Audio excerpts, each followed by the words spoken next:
If you have dogs, will you allow them to determine their confinement? If you have donkeys, will you allow them to determine their confinement? If you have cats, will you allow them to determine their confinement?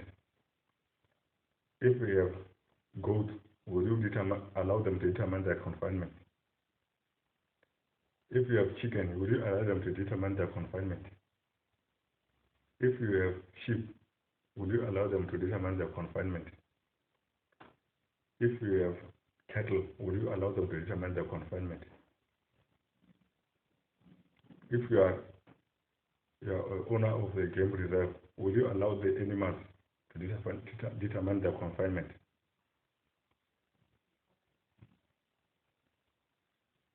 When you have animals, you are the one who determines the confinement. The animals have no say in their confinement. Whether you want to confine them in a small space or a big place, in a hot place or a cold place, in a wet place or a dry place, you will determine. The animals don't determine. Their feelings is of no consequence. You simply will not care about their conditions, as long as that suits you.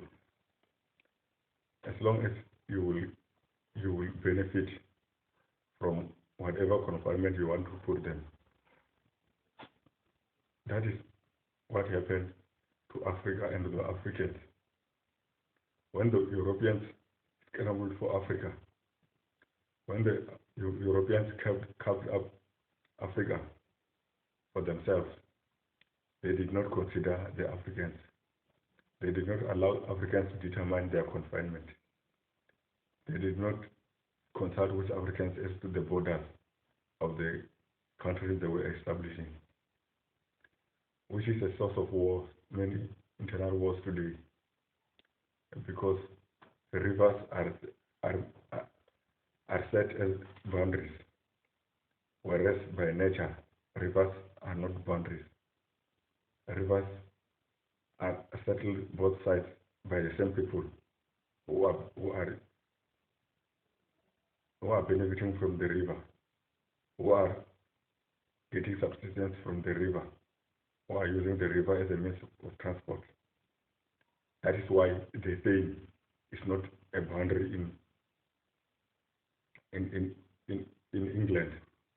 That is why the river Danube is not a boundary. That is why the river Rhine is not a boundary. That is why the river Volga is not a boundary. That is why the river Mississippi is not a boundary. But here in Africa, rivers are. Limpopo is a boundary between Zimbabwe and South Africa, and without taking consideration of the fact that there are Venda people on both sides of the Limpopo, then those Venda people end up being in different countries.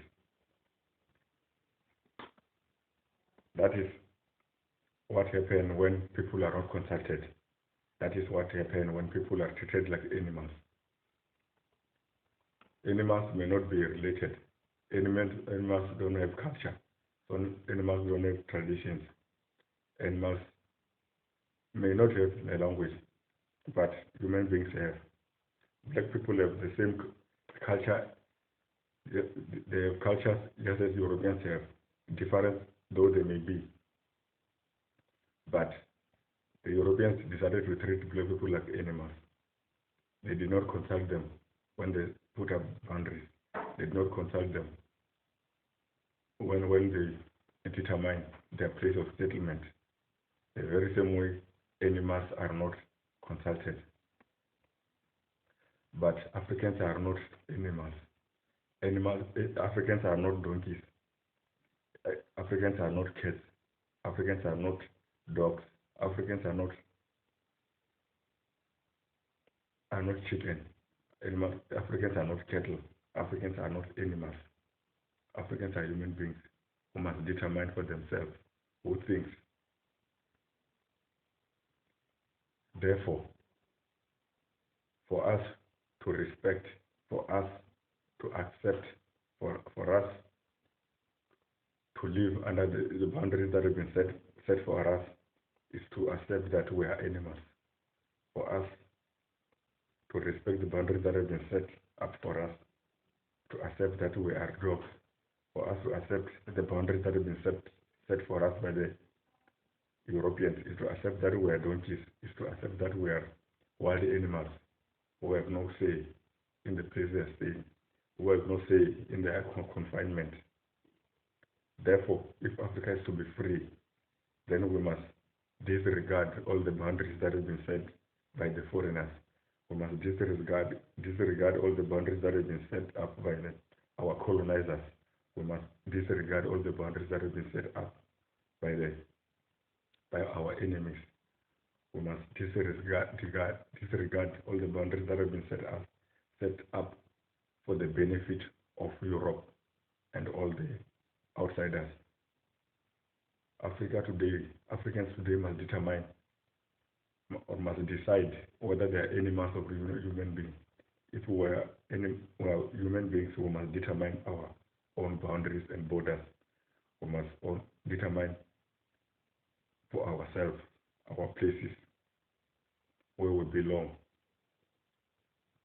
Therefore, just like the Europeans had their conference to cover up Africa, just like the Europeans have their conference to determine the boundaries of Africa, just like the Europeans have their conference to scramble for Africa, Africans today must have a conference where they decide for themselves where their boundaries are to be.